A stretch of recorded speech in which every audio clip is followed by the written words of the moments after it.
Central railway recruitment cell అనేది మనకి apprentice notification release చేయడం జరిగింది. సో ఈ నోటిఫికేషన్ వచ్చేసి ఎవరైతే అప్రెంటిస్ కోసం వెయిట్ చేస్తున్నారో వాళ్ళకైతే నోటిఫికేషన్ చాలా ఉపయోగపడుతుంది అవుతుంది. సో ఈ అప్రెంటిస్ నోటిఫికేషన్ ప్రాసెస్ వచ్చేసి online process. So online process starting date వచ్చేసి 29th August 2023 and ending date వచ్చేసి 28th September 2020. సో మొత్తం మీద ఏదైతే సెంట్రల్ రైల్వే సంబంధించిన యూనిట్స్ కానీ వర్క్షాప్స్ కానీ రివిజన్స్ కానీ మొత్తం మీదుగా అన్ని సెక్టర్స్ అన్ని ఏరియాస్ లో కలిపి 9,409 పోస్టులు అయితే స్లాట్స్ అయితే ఉన్నాయి. సో ఈ స్లాట్స్ లో కానీ రైల్వే రిక్రూట్మెంట్ వారు మనకి వెబ్సైట్ అయితే తెలియడం జరిగింది. ఈ వెబ్సైట్ వచ్చేసి www.rrccr.in. సో ఎవరైతే ఆన్లైన్ అప్లికేషన్ చేయాలనుకుంటున్నారో సో ఈ వెబ్సైట్ లో మాత్రం వాళ్ళు అప్లై చేయాల్సి ఉంటుంది. నెక్స్ట్ సెలక్షన్ ప్రాసెస్ వచ్చేసి ఏదైతే మెరిట్ ఆధారంగా క్యాండిడేట్ ఎవరైనా ఖచ్చితంగా టెన్త్ లో ఎస్ఎస్సి ఏదైతేనేమి 50% అయితే ఖచ్చితంగా మార్క్స్ అనేవి మినిమం ఉండాలి. సో ఐటీఐ మార్క్స్ అనేవి యావరేజ్ మార్క్స్ కింద క్యాల్కులేషన్ చేస్తాం. సో ఏదైతే ఐటీఐ మార్క్స్ పర్సెంటేజ్ అనేది ఏది సెమిస్టర్ వైజ్ ఎన్ని సెమిస్టర్స్ మార్క్స్ కలిపి వాటిని పర్సెంటేజ్ కింద క్యాల్కులేట్ చేసి మెరిట్ ఆధారంగా మనకి సీట్ అయితే అప్రెంటిస్ సెలక్షన్ అయితే ఉంటుంది. సో నెక్స్ట్ వచ్చేసి మనకు సంబంధించిన ట్రేడ్ ఏదైతే trade professional national trade certified issue NCVT కానీ ఎస్సీబిటీ కానీ ఏ బోర్డ్ అయినా మనకి ఈ అప్లికేషన్ అనేది అప్లై చేసుకోవాల్సి వస్తుంది. సో ఎన్సీబిటీ అంటే national council education training and SCVT అయితే state council vocational training. NCVT central సంబంధించింది బోర్డు అనమాట. ఎస్సీబిటీ స్టేట్ గవర్నమెంట్ సంబంధించిన బోర్డు. సో ఈ రెండింటిలో ఏ బోర్డు అయినా మనకి దీంట్లో అప్లై చేయడానికి అవకాశం ఉంది. So for purpose of calculation of percentage of marks of SSC candidates board of secondary education Andhra Pradesh board of public examination Kerala exam RRC will take mid point of range. ఏదైతే marks range mid point of range బట్టేసి మనకైతే merit అయితే ఇవ్వలేదు. In case ఒకవేళ ఇద్దరు వ్యక్తులకి apply చేసిన వ్యక్తులకి సేమ్ మార్క్స్ ఉంటే వాళ్ళని ఏజ్ పరంగా ప్రిఫర్ చేస్తారు. లేదు ఇన్ కేస్ ఒకవేళ సేమ్ డేట్ ఆఫ్ బర్త్స్ ఒకటే రోజు వాళ్ళ డేట్ ఆఫ్ బర్త్స్ ఉంటే కూడా ఎవరైతే ముందుగా ఐటీఐ కంప్లీట్ చేసిన వాళ్ళు ఉంటారో సో అలా కూడా వాళ్ళని కన్సిడర్ చేస్తారు. సో ఇది ఇట్లా కూడా మనకైతే మెరిట్ లిస్ట్ అయితే తయారు చేయాలి. సో ఫైనల్ మెరిట్ లిస్ట్ వచ్చేసి మనకి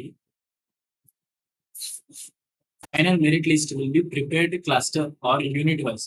ఏదైతే cluster for example cluster example అంటే క్లస్టర్ కన్నా యూనిట్ చెప్పారు. ఫర్ ఎగ్జాంపుల్ సికింద్రాబాద్ డివిజన్ కింద చాలా యూనిట్స్ ఉన్నాయి. అంటే వేరు ప్రాంతాలలో యూనిట్స్ అయితే సికింద్రాబాద్ సంబంధించిన డివిజన్ అయితే సౌత్ సెంట్రల్ రైల్వే యూనిట్స్ అయితే ఉన్నాయి. సో మీరు అప్లై చేసే ఇప్పుడు ఏదైతే యూనిట్ కానీ క్లస్టర్ కానీ సెలక్షన్ లో తీసుకుంటారు. సో ఆ సెలక్షన్ ఆధారంగా మీకు ఉన్న క్లస్టర్ సంబంధించిన యూనిట్స్ లో మీకు ఎక్కడైనా ఈ అప్రెంటిస్ పోస్ట్ మనం ఇవ్వడం జరుగుతుంది.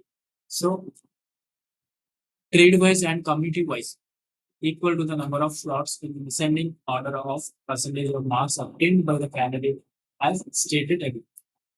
Trade wise కానీ కమ్యూనిటీ వైజ్ కానీ ఏదైతే ఈక్వల్ నెంబర్ ఆఫ్ స్లాట్స్ అయితే డిసెండింగ్ ఆర్డర్ అంటే కింద నుంచి పై వరుసలోకి మెరిట్ తీయడం జరుగుతుంది. ఏదైతే కింద బేస్ లెవెల్ పాయింట్ మార్క్స్ ఇస్తారో వాళ్ళ నుంచి పైన క్యాలిక్యులేషన్స్ ఉంటాయి. పైన టాప్ లో ఉన్న మెరిట్ క్యాండిడేట్స్ ఎవరైతే వాళ్ళని మెరిట్ ఫైనల్ లిస్ట్ లో చేసేస్తున్నాం. సో ఇక్కడ చూసుకున్నట్టయితే ఎవరైతే ఆన్‌లైన్ అప్లికేషన్ సబ్మిట్ చేసే సమయంలో registration number for the stage of engagement process corresponding with RRC. ఇప్పుడు మనకి ఆన్‌లైన్ అప్లికేషన్ స్టార్ట్ చేసినప్పుడు రిజిస్ట్రే రిజిస్ట్రేషన్ నంబర్ అయితే ఇవ్వడం జరుగుతుంది. ఈ రిజిస్ట్రేషన్ నంబర్ అనేది ఫర్దర్ ఫర్దర్ ప్రాసెస్‌లో కూడా ఉపయోగపడుతుంది. సో, ఆ రిజిస్ట్రేషన్ నంబర్ అనేది మనం చాలా గుర్తుపెట్టుకోవాల్సి ఉంటుంది. సో, నెక్స్ట్ వచ్చేసి మనకి ఆన్‌లైన్ ప్రాసెస్‌లో జరిగేటప్పుడు మనకైతే ఆర్‌ఆర్‌సి వాళ్ళైతే మనకు 2 ముఖ్యమైన పాయింట్స్ అయితే ఇవ్వడం జరిగింది. ఫస్ట్ వచ్చేసి ఎవరైతే చివరి దశలో అంటే లాస్ట్ డేట్స్‌లో అప్లై చేయడానికి ట్రై చేస్తారు చూసారంటే before 2 or 1 day before ending date అప్పుడు అప్లై చేసేటప్పుడు మనకి చాలా వరకు ఫెయిల్యూర్స్ అవుతా ఉంటాయి. వెబ్‌సైట్ వెబ్‌సైట్ లోడింగ్ వల్ల, ఇంటర్నెట్ ప్రాబ్లమ్ వల్ల, లేదంటే వెబ్‌సైట్ ఎర్రర్ వల్ల గాని మనకి అప్లికేషన్ తీసుకోవడం ఆగిపోతా ఉంటాయి. సో, ఇలా జరగకుండా ఉండాలంటే మీరు ముందుగానే అప్లికేషన్ స్టార్ట్ అయిన స్టేజ్ బిఫోర్‌లీ మీరు అప్లై చేయాల్సి మీ ఓన్ ఇంట్రెస్ట్‌తోని అప్లై చేసుకోవాల్సిందిగా వీళ్ళైతే పాయింట్ ఇచ్చారు. చెప్పడం జరిగింది. నెక్స్ట్ ఇంకో పాయింట్ వచ్చేసి లాస్ట్ మినిట్‌లో అప్లై చేసేవాళ్ళు. ఇన్ కేస్ ఫస్ట్ కొంచెం పనులున్నాయి లాస్ట్ మినిట్‌లో అప్లై చేసుకోవాల్సొస్తుంది. సో, అని ఆ మొమెంట్‌లో అప్లై చేసుకునేటప్పుడు మీకు ఎటువంటి అప్లికేషన్ సబ్మిట్ కాకపోయినా గానీ, ఎటువంటి ప్రాబ్లమ్స్ వచ్చినా గానీ, ఆర్ఆర్‌బీ ఎటువంటి రెస్పాన్సిబిలిటీని తీసుకోదు.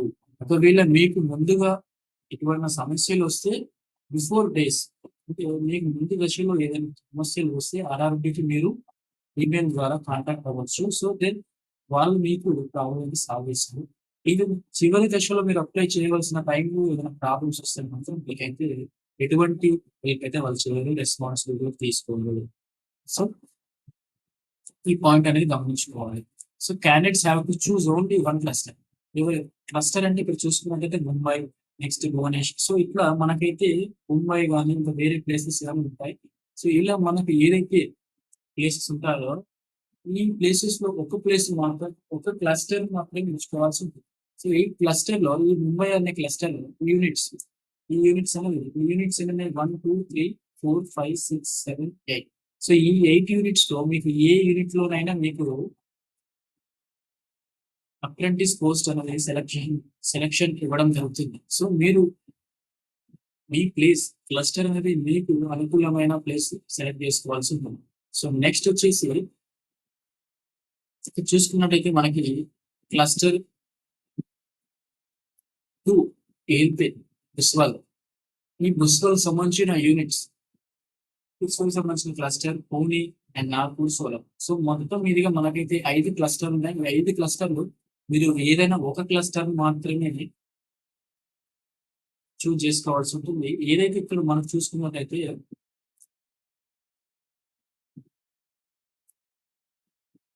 ఆన్‌లైన్ అప్లై చేసేటప్పుడు మనకున్న ఐటీఐ ఆధారిత ట్రేడ్‌కి సంబంధించిన పోస్ట్ అయితే క్లియర్‌గా అప్లికేషన్ ఆన్‌లైన్ అప్లికేషన్ మీద క్లియర్‌గా అబ్జర్వేషన్ చేసుకొని మరైతే అప్లై చేసుకోవాల్సి ఉంటుంది.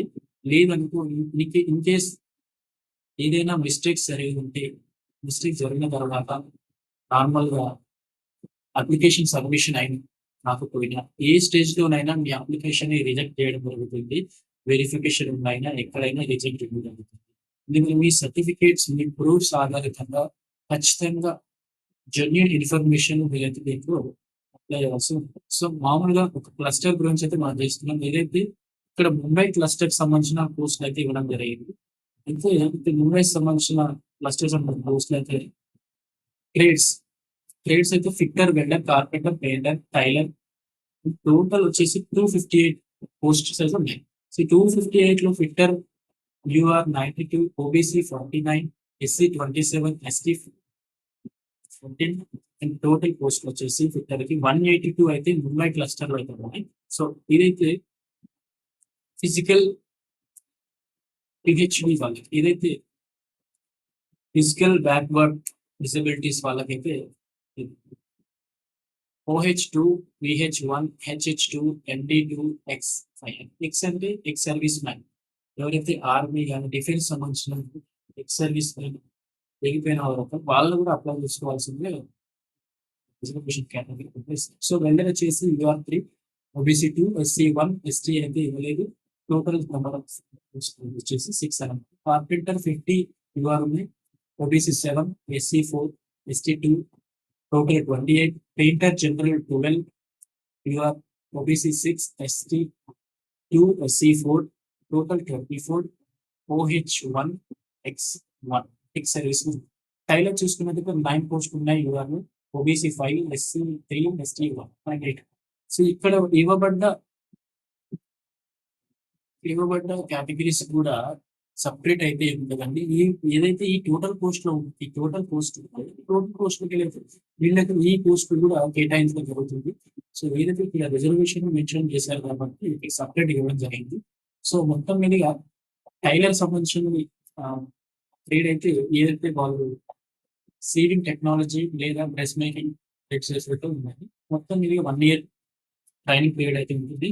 సో నెక్స్ట్ వచ్చేసి కళ్యాణ్ డిజిన్షన్, ఏదైతే ముంబై క్లస్టర్ కింద ఉందో కళ్యాణ్ డిజిన్షన్ ఇది ఒక యూనిట్ అండి. ఈ యూనిట్ లో electrician, machinist, welder, programming systems, administration assistant. అంటే ఈ ట్రేడ్ వచ్చేసి కోపా.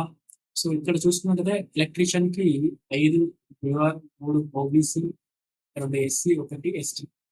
సో మెషినిస్ట్ కి యూఆర్ 1 ఇచ్చారు. ఈ యూఆర్ అంటే అన్రిజర్వ్డ్ పోస్ట్. ఈ పోస్ట్ కి ఎవరైనా అప్లై చేసుకోవచ్చు. ఎస్టీ కానీ, ఎస్సీ కానీ, బీసీస్, ఓబీసీ కానీ, జనరల్ ఎవరైనా అప్లై చేసుకోవచ్చు. సో వెల్డర్ కూడా మనకి యూఆర్ ఇచ్చారు. సో ఇక్కడ కోపా అయితే చెప్పేసుకోండి. సో నెక్స్ట్ వచ్చేసి ఇలా మనకి ముంబై క్లస్టర్ లో ఎస్ఆర్ డిడబ్ల్యూపిఆర్ఎస్ కళ్యాణ్ యూనిట్ అన్నమాట. ఈ యూనిట్ లో కూడా చూసుకోవచ్చు మనం. Fitter, turner, welder, gas, electrician, machinist, instrument mechanic, laboratory assistant, CB, electronic mechanic. So ఇక్కడ చూసుకుంటే ఇంకొక యూనిట్ ఉంది, SR DWTRS Kurla, fitter, turner, welder, gas, electrician post అయితే ఉంది. సో ఇలా మీరు యూనిట్ వైజ్ గా చూసుకొని ఏదైతే క్లస్టర్స్ ఉన్నాయో ఆ క్లస్టర్స్ బట్టి మీరైతే అప్లై చేయాల్సి ఉంటుంది. సో ఇప్పుడు చేసుకోవచ్చు. Fitter, machinist, sheet metal, welder, gas, electrician, carpenter, mechanic, machine course, maintenance, computer programming, program assistant, mechanic, motor vehicle, mechanic, design, mechanic. Next ఇక్కడ ఇంకో యూనిట్ అనమాట, ఏదైతే ముంబై క్లస్టర్ కి మనం యూనిట్ అనమాట, పతుంగ వర్క్ షాప్. ఇక్కడ కూడా చూస్తున్నట్టు machinist, mechanical, machine tool, maintenance, fitter, carpenter, welder, gas and electric, painter, general electrician. So ఇలా మీరు అయితే మీకు నియరెస్ట్, మీకు ఏదైతే అనుకూలంగా, మీరు ఏదైతే ఫ్లెక్సిబుల్ గా ఉన్న మీరు క్లస్టర్స్ చూసి అయితే పెట్టుకోవచ్చు. సో నెక్స్ట్ ఇక్కడ కూడా మనకి 16 ఇవ్వడం జరిగింది. సో ఇలాగ మనకి Nagpur cluster, Solapur cluster, and then ఇక్కడ వచ్చినట్టయితే పిడబ్ల్యూడి అంటే person with disability and ex means ex service mans. Person means disability అంటే ఎవరైతే పర్సన్స్ కి డిసబిలిటీ మీన్స్, సో వాళ్ళకైతే ఇక్కడ ముందుగా చెప్పుకుంటూ ఓహెచ్, విహెచ్, ఇలా హెచ్హెచ్ కేటగిరీస్ కింద వాళ్ళకైతే పోస్ట్ అయితే ఇవ్వడం జరిగింది. సో వీళ్ళకి ఇచ్చిన పోస్ట్ కూడా ఏదైతే మనకి కేటాయించిన పోస్ట్ అనేది వీళ్ళకైతే ఇవ్వడం జరుగుతుంది. వాళ్ళకి ఎస్పెషల్ గా సపరేట్ స్లాట్స్ అయితే లేవండి. సో నెక్స్ట్ వచ్చేసి మనకి ఇక్కడ ఎలిజిబిలిటీ కండిషన్స్. క్యాండిడేట్ అయితే ఖచ్చితంగా 15 years కంప్లీట్ అయి ఉండాలి. అండ్ 15 years దాటి ఉండాలి. అండ్ 24 years అయితే లిమిట్ ఉంది. ఏదైతే 29th August 2023 గాను 24 years అయితే ఉండాలి. ఒకవేళ అప్పర్ ఏజ్ లిమిట్ అయితే ఏజ్ రిలాక్సేషన్ అయితే ఇవ్వడం జరిగింది. ఏజ్ రిలాక్సేషన్ వచ్చేసి 5 years. ఏదైతే ఎస్సీ కానీ, ఎస్టీ కానీ 5 years ఇచ్చారు.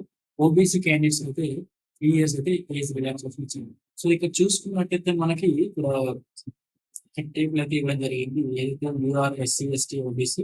సో ఇక్కడ మనం చూసుకున్నట్టయితే యూఆర్ అయితే క్యాండిడేట్స్ 1999 to 2008 మధ్యలో మనకైతే ఉండాలి. సో ఎస్సీ, ఎస్టీ, ఓబీసీ అయితే చెప్పుకుంటే ఆ క్యాల్కులేషన్ తీసుకోవచ్చు. సో ఎవరైతే persons with disability upper age limit is relaxation by 10 years. ఎవరైతే డిసబిలిటీస్ ఉన్న వాళ్ళకి 10 years అయితే ఏజ్ రిలాక్సేషన్ ఉంటుంది. సో వాళ్ళైతే ఈజీగా అప్లై చేసుకోవచ్చు. నెక్స్ట్ వచ్చేసి ఎవరైతే ఎక్స్ సర్వీస్ మ్యాన్ వాళ్ళు కూడా 10 ఇయర్స్ అడిషనల్ ఉంటుంది. And 3 years provided they have put in minimum of 6 service at the stretch expected service. ఎవరైతే ఎక్స్ సర్వీస్ మ్యాన్ ఉంటారో, ఎవరైతే గవర్నమెంట్ సంస్థలో పనిచేసి మళ్ళీ దిగిపోయిన వారు ఉంటారో, వాళ్ళకి ఎక్స్ సర్వీస్ కోటా కింద ఈ వేకెన్సీని అయితే ఫిలప్ చేయడం జరుగుతుంది. వాళ్ళకి కూడా 10 ఇయర్స్ అడిషనల్ ఏజ్ రిలాక్సేషన్ అయితే ఉంది. So, the candidates who available to benefit reservation SC, ST and ఎవరైతే రిజర్వేషన్స్ క్యాండిడేట్స్ ఉంటారో, ఎస్సీ గాని, ఎస్టీ గాని, ఓబీసీ గాని, వాళ్ళు ఖచ్చితంగా వాళ్ళకి సంబంధించిన సర్టిఫికేట్స్ అయితే సబ్మిట్ చేయడం ఉంటుంది. ఇదైతే ఆ సర్టిఫికేట్స్ కూడా మనకి 1 మార్చ్ 2023 తర్వాత ఇష్యూ చేసినయి ఉండాలి. అంటే ఈ సంవత్సరం మార్చి 1 తర్వాత ఇష్యూ చేసిన సర్టిఫికేట్స్ అయితే యాక్సెప్ట్ చేయడం జరుగుతుంది. నెక్స్ట్ వచ్చేసి డాక్యుమెంట్ వెరిఫికేషన్. ఎవరైతే మెరిట్ లిస్ట్‌లో వాళ్ళ పేరు వచ్చినప్పుడు వాళ్ళు ఖచ్చితంగా ఒరిజినల్ డాక్యుమెంట్స్ అన్నిటిని రెడీ చేసుకోవడం. ఏదైతే వెరిఫికేషన్‌కి వచ్చిన డాక్యుమెంట్స్ అయితే వెళ్ళాలి. సో, నెక్స్ట్ వచ్చేసి ఎక్స్ సర్వీస్ మ్యాన్ గాని, లేదంటే ఎవరైతే పర్సన్ డిజబిలిటీ గాని వాళ్ళు కూడా ఏదైతే వాళ్ళకి సంబంధించిన డాక్యుమెంట్స్ కూడా మీరు తీసుకోవాల్సి ఉంటుంది. సో, ఇక్కడ ఎక్స్ సర్వీస్ మ్యాన్‌కి సంబంధించిన డీటెయిల్ ఇన్ఫర్మేషన్ అయితే ఇచ్చారు. సో, ఈ ఇన్ఫర్మేషన్ అయితే మీరు చూసుకోవచ్చు. నెక్స్ట్ వచ్చేసి minimum education qualification. The candidate must have passed 10థ్ క్లాస్. ఎవరైతే ఇంతకుముందు చెప్పినట్టుగా ఎవరైతే క్యాండిడేట్ ఉన్నారో క్యాండిడేట్ ఖచ్చితంగా 50% మార్క్స్ అనేది మినిమమ్ ఉండాలి. 10+2 ఉంటే మన ఐటీఐ కూడా వస్తుంది. సో, ఐటీఐలో కూడా చూసుకున్నట్టయితే national council for vocational training institute లేదా స్టేట్ సంబంధించిన వొకేషనల్ ట్రైనింగ్ కౌన్సిల్ అయినా మీరు ఈ రెండిట్లో ఏ బోర్డ్‌లో అయినా చేసి ఉండాలి. And payment of fees. Application fee వచ్చేసి నాన్ రిఫండబుల్ అండి. రూ. 100 ఉంటుంది. సో, నెక్స్ట్ ఈ అప్లికేషన్ ఫీజ్ అనేది త్రూ పేమెంట్ గేట్‌వే. ఏదైతే www.rrccr.com వచ్చింది. దీంట్లో SBI website to make payment. SBI website అయితే ఉంటుంది. సో, ఈ ఎస్‌బీఐ వెబ్‌సైట్‌లో అయితే మీరు వెళ్ళిన తర్వాత ఆర్ఆర్‌సి లేదా సీఆర్ వెబ్‌సైట్ అనేది ఉంటుంది. ఏదైతే ఎస్‌బీఐ వెబ్‌సైట్‌లో మనకి పేమెంట్ గేట్‌వే ఉంటుందో, ఆ పేమెంట్ గేట్‌వే ఓపెన్ చేయగానే మనకి ఎవరికి పేమెంట్ చేస్తున్నాం ఈ ఆర్ఆర్‌సి సంబంధించిన డీటెయిల్స్ ఎంటర్ చేస్తే మనకి ఆటోమేటిక్‌గా వస్తుంది. సో, దాంట్లో కూడా మనం ఏం చేయాలంటే పేమెంట్ పేమెంట్ చేసినప్పుడు మంచి ఇంటర్నెట్ సదుపాయం ఉండేటట్టు చూసుకోండి. కొన్ని ఇంటర్నెట్ ఇష్యూస్ ఉంటే ఒకసారి పేమెంట్ అవ్వడానికి మనీ పెట్టిన తర్వాత కూడా పేమెంట్ అనేది ఫెయిల్యూర్ అయిపోతుంది. సో, ఇలాంటి మిస్టేక్స్ జరగకుండా ఏదైతే పేమెంట్ చేసేటప్పుడు ఖచ్చితంగా మంచి ఇంటర్నెట్ ఉందా లేదా అని చెక్ చేసుకోవాలి. సో, ఇక్కడ మీరు పేమెంట్ చేసే విధానం గురించి అకౌంట్ లేదా డెబిట్ లేదా క్రెడిట్ కార్డ్స్ లేదా చేసుకోవచ్చు.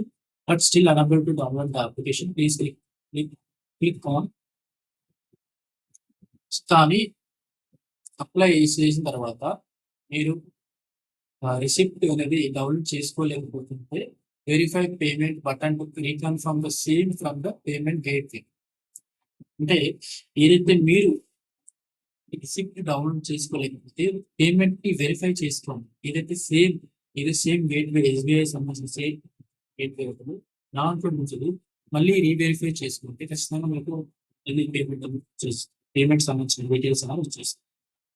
సో, ఖచ్చితంగా అప్లికేషన్ చేసేటప్పుడు మీరు ఇచ్చే డీటెయిల్స్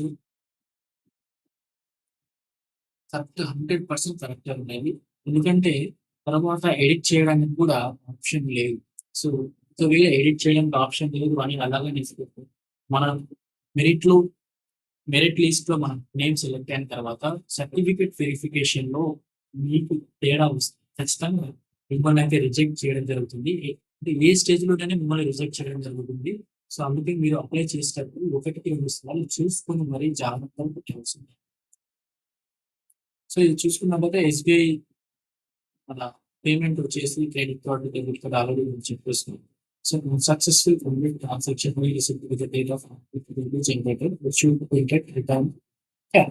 ఏదైతే పేమెంట్ చేసిన తర్వాత ఖచ్చితంగా ఈ రిసిప్ట్ ఆన్‌లైన్ నుంచి ఈ రిసిప్ట్ అని ఉంటుంది. మనకి ఏదైతే పేమెంట్ చేసిన రిసిప్ట్ ఉందో, ఆ రిసిప్ట్ అనేది కూడా అప్లికేషన్‌కి తయారు చేసి ఉంచుకోవాలి. రిసిప్ట్ కూడా చాలా ఇంపార్టెంట్ మన రిఫరెన్స్ కోసం.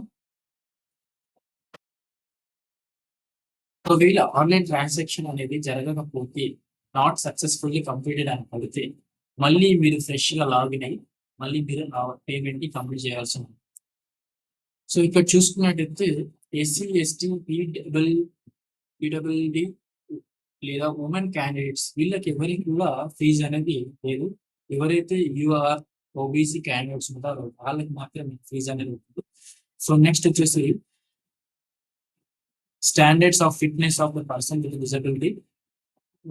Only locomotor or cerebral palsy OH who suffers from the not less than 40% of relevant disability and hearing handicapped HH having 60 decibels or more in the better ear congressional range of frequency are eligible to apply.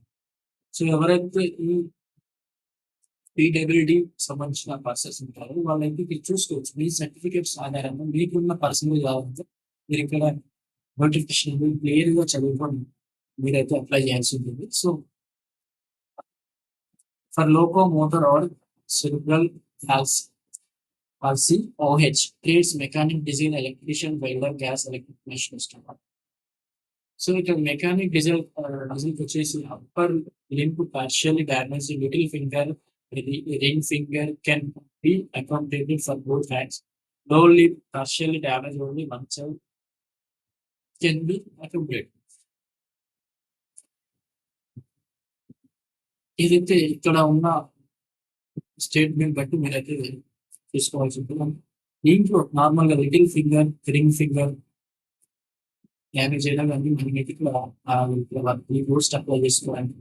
So ఎలక్ట్రీషియన్‌కి అయితే ఖచ్చితంగా partially lower limb candidates can be accommodated. First మీరు ఈ lower అంటే మనకు అర్థం కాకపోవచ్చు. ఎవరైతే దీనికి సంబంధించిన క్యాండిడేట్స్ ఉంటారో వాళ్ళకి ఖచ్చితంగా అర్థం అవుతుంది. సో జస్ట్ ఎక్స్‌ప్లెయిన్ చేయండి. జస్ట్ వాళ్ళ కోసం చదువుతున్న మీరు చూసుకోండి. So welder and gas and electric person without leg and without 3 fingers or 1 hand can be accommodated. అంటే ఇక్కడ మీకు ఇది ఎక్స్‌ప్లెయిన్ చేసేటప్పుడు వెల్డింగ్‌కి అప్లై చేసేటప్పుడు ఆ పర్సన్‌కి లెగ్ లేకపోయినా అండ్ 3 ఫింగర్స్ లేకపోయినా, ఒక హ్యాండ్ ఉన్నా గానీ వాళ్ళు ఈ వెల్డింగ్ జాబ్‌కి eligible. So machinist only small fingers damaged can job. Machinist machinist post apply చేయాలంటే చిన్నగా ఫింగర్స్ డ్యామేజ్ ఉండాలి. అంటే చిన్నగా డ్యామేజ్ అయి ఉంటది. ఏదైతే స్మాల్ ఫింగర్ డ్యామేజ్డ్ అయితది. అలాగే దీంట్లో అప్లై చేయడం జరుగుతుంది. So painter general. సో ఇలా మీరు పెయింటర్ గాని, ఫిట్టర్ గాని, కార్పెంటర్ గాని, electric, electronics, mechanic, tools and die makers, mechanic so ఇక్కడ మీకున్న డిస్క్రిప్షన్స్ బట్టి, మీకున్న పర్టిక్యులర్స్ బట్టి మీరు చూసైతే అప్లై చేయాల్సి ఉంటుంది. సో నెక్స్ట్ వచ్చేసి సో ఇక్కడ కూడా ఇచ్చేసారనమాట. ఇది చూసుకోవచ్చు మీరు. సో నెక్స్ట్ వచ్చేసి బ్లైండ్‌నెస్. పీహెచ్ విజువల్ హ్యాండిక్యాప్ అంటే ఎవరైతే సరిగ్గా కనపడదు బ్లైండ్‌నెస్ ఉంటదో సో వాళ్ళ కోసం ఇచ్చారు. సో లో విజన్ అంటే తక్కువ కనపడుతుంది. Next how to apply. So apply అనేది మనకి candidates are required to apply online by visiting www.rrccr.com. అంటే మీరు దీంట్లో detail instructions are for filling up online application available. నోటిఫికేషన్‌లో డీటెయిల్ ఇన్‌స్ట్రక్షన్స్ ఉంటాయి. ఇన్‌స్ట్రక్షన్స్ చూసుకొని చదువుకుంటే అప్లై చేసుకోవాల్సింది ఇచ్చారు. So candidates are required to RRC or CR website provide for filling online application under the personal details data etc. మీకు సంబంధించిన details ఖచ్చితంగా ఏవైనా బాగుంటుంది. ఖచ్చితంగా జాగ్రత్తగా ఫిల్అప్ చేయాలి. కరెక్ట్‌గా ఫిల్అప్ చేయాలని చూసుకుంటుంది. సో ఇక్కడ నోటీస్ అయితే ఇవ్వడం జరిగింది. Candidate should be possess of Aadhaar card at the time of registration. Candidates have to fill 12-digit Aadhaar card number. The candidates not having Aadhaar number and have enrolled for Aadhaar but have not received Aadhaar card can enter 28 digit. అంటే ఇలా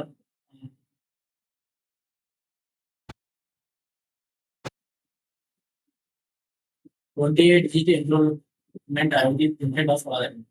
ఒకవేళ క్యాండిడేట్‌కి ఆధార్ ఉంటే Aadhaar number enter చేయాలి. Aadhaar number లేకపోతే Aadhaar application చేసిన enrolment number ఉంటుంది కదా! ఆ ఎన్రోల్‌మెంట్ నెంబర్‌ని 28 డిజిట్స్ ఉంటుంది. ఆ 28 డిజిట్స్ ఎన్రోల్‌మెంట్ నెంబర్ అనేది వీళ్ళకి ఎన్రోల్‌మెంట్ నెంబర్ అనేది ఎంటర్ చేయవలసి ఉంటుంది. So, the provision is applicable to the candidates of all states and union territories except Jammu and Kashmir, Meghalaya and Assam. So, ఇండియాలో ఉన్న అన్ని స్టేట్స్ టెరిటరీస్ స్టేట్స్ అప్లై చేసుకోవచ్చు. Except Jammu and Kashmir, Meghalaya and Assam. So Jammu and Kashmir, Meghalaya and Assam ఇది ఎందుకు ఇచ్చారంటే అక్కడ కొంచెం మనకి ఇది కారణాలు చెప్పాలి. ఎక్కువ గవర్నమెంట్ అనేది మన సౌత్ కానీ సెంట్రల్ కానీ వాళ్ళని ఎక్కువ ప్రిఫర్ చేయదు. అంటే అక్కడ ఉన్న పీపుల్స్ లో కానీ ఎవరైనా కానీ మనకి కొంచెం ఈ మ్యాటర్స్ పాకిస్తాన్ ఉంది. సో వాళ్ళ క్యాలిక్యులేషన్స్ వాళ్ళకు ఉన్నాయని జమ్మూ అండ్ కాశ్మీర్ ఏంటంటే మామూలుగా వాళ్ళకి సంబంధించిన మాక్సిమం రైల్వే అనేది అక్కడ ఎక్కువ లేదు. మనకి వాళ్ళకి అనేది ప్రిఫరింగ్ ఉండదని సో ఎనీవే మనకి అవసరం లేదు. సో తర్వాత చూసుకుంటే applicants from these states can be entered in online applications of their voter ID card, valid possible and valid cases. అయితే ఇక్కడ ఏదైనా ఐడెంటిటీ కార్డ్ ఐడెంటిటీ కార్డ్ గురించి అయితే మనకి ఇక్కడ ఓటర్ ఐడినా valid passport number of driving licence లేదంటే any other government identity card ఖచ్చితంగా అప్లికేషన్లో వేయాల్సి ఉంటుంది. So candidates have to produce original Aadhaar card or document mentioned above at the time of document verification. So document verification original Aadhaar card అని మనమైతే వాళ్ళకి చూపించుకోవాల్సి ఉంటుంది. లేదా వేరే ఏదైనా వేరే ఏదైనా గవర్నమెంట్ ఐడెంటిటీ కార్డ్ అయితే ఓటర్ ఐడి, పాస్‌పోర్ట్ లేదంటే ప్లస్ ఇట్లాంటి ID cards original ID cards కూడా తీసుకోవాల్సి ఉంటుంది. So first note 2. Candidates should ensure their name, father's name, date of birth should exactly match as recorded in declarations or equivalents of any deviation found during document verification will lead to cancellation of application. So ఎవరైతే candidate ఉంటారో candidate అనేవాళ్ళు వాళ్ళ father details అనేది ఖచ్చితంగా వాళ్ళ certificates ప్రకారం మీరైతే enter చేయవలసి ఉంటుంది. In case me father name లో ఈవెన్ 1 లెటర్ కూడా ఉన్నా కానీ మీకు వెరిఫికేషన్ డాక్యుమెంట్ వెరిఫికేషన్ ఈ అప్లికేషన్స్ మొత్తం క్యాన్సిల్ చేస్తారు. సో నెక్స్ట్ నోట్ 3, ఎవరైతే candidates are advised to indicate their active mobile number, valid email ID. So okay ఎవరైతే అప్లై చేశారో వాళ్ళకి సంబంధించిన పర్సనల్ మొబైల్ నెంబర్స్ లేదా వర్కింగ్ లో ఉన్న మొబైల్ నెంబర్స్ వర్కింగ్ లో ఉన్న ఈమెయిల్ ఐడీస్ అప్లై అప్లికేషన్ ఇవ్వడం జరుగుతుంది. సో అలా ఎందుకు ఇస్తే అప్లికేషన్ లో మెన్షన్ చేయండి. సో అలా మెన్షన్ చేయడం వల్ల మీకు ఎటువంటి మెసేజ్లు వచ్చినా కానీ ఎటువంటి ఈమెయిల్స్ ఎస్ఎంఎస్ వచ్చినా కానీ మీకంటూ ఒక మెసేజ్ అనేది వస్తుంది. లేదంటే నాన్ వర్కింగ్ ఈమెయిల్ ఐడీస్ కానీ మొబైల్ నెంబర్స్ ఇస్తే మీకు ఎటువంటి మెసేజ్ అనేది ఆర్ఆర్సీ మెసేజ్ అయితే రాదు. సో అలా మీరు ఇన్ఫర్మేషన్ దయచేసి ఆ candidates have to choose only one cluster. So ముందుగా మీకు చెప్పినట్టు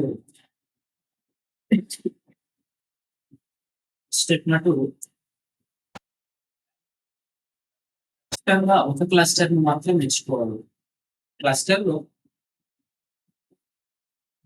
లో ఉన్న యూనిట్స్ మీరు ఆర్డర్ వైజ్ గా మీరు ఆప్షన్ పెట్టుకోవచ్చు. అండ్ నెక్స్ట్ థింగ్ వచ్చేసి క్యాండిడేట్స్ ట్రైయింగ్ టు సబ్మిట్